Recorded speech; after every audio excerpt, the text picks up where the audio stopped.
Hey champions, this is Arian Tyson here in St. Louis, Missouri, and even though it's still frost on my windows, I still say thank God it is Monday.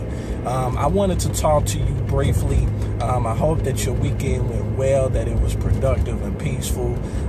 As I have stated, we did get some snow and ice over the weekend, Friday going into Saturday, and it's still here. So some of it should melt today, being that the temperature will finally get over the freezing point. But nevertheless, you know, let's dive in. I wanted to talk to you today briefly about something that's really been on my heart, and it was kind of hit on this past weekend when I was at church. And my pastor talked about how the story of how, for those of you who are familiar with the story of Judas was one of the 12 disciples who he was most known for, I guess you could say, selling out Jesus, so to speak. And he betrayed him for 30 pieces of silver. And so at church Sunday, my pastor talked about that. And, you know, we are quick to,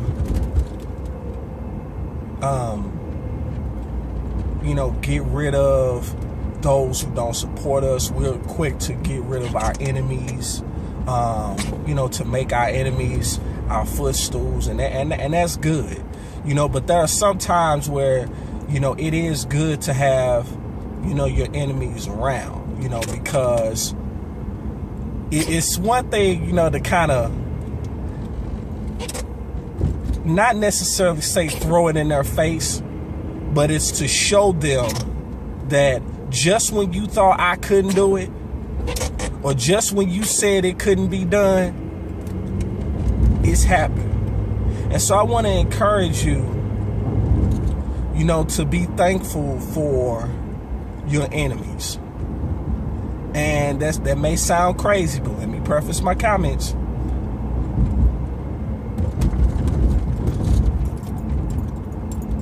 Many times people become our enemies because they don't understand where we're going. They don't understand, you know, the purpose and the calling that's on our life. And I'm not just talking about from a spiritual perspective. I'm talking about when, you know, you want to do something that goes against the grain, that, you know, that most people won't do because they're scared to do it. You will find out that the people that most likely are in your face saying that they support you 100%, those are the ones that become your enemies when you do something that either they were not smart enough to think of to do for themselves, or something that they don't believe in. And so you have to be careful who you tell your dreams to. You have to be careful who you share sensitive information with. Because everybody is not going to understand. Everybody is not going to care that you want to start a business. Everybody's not going to care that you want to be debt free. Everybody's not going to want to care that you want to provide a better life for, you know, for your family, if you have a family, or provide a better life for the family that you're planning on having. And so what will happen out of that is you will experience betrayal. And one thing that my pastor said yesterday that really hit home for me was that in order for you to experience betrayal, love and trust had to exist prior. If somebody that you don't care for, quote unquote, betrays you, it's not betrayal because you didn't love them. You didn't have any love for them. You didn't really trust them, you know, but it's like in the back of your mind, you kind of knew that it was going to happen, and it happened. So that's not really betrayal. But when it's someone close to you, someone that you probably have rolled in the same circles with, that stabs you in the back, then those are the wounds that penetrates the deepest. You know, but nevertheless, you can't let that stop you from pursuing your dream life. You can't let that stop you from coming into your own and doing what you have been purposed here to do. And so I want to address those who have a dream of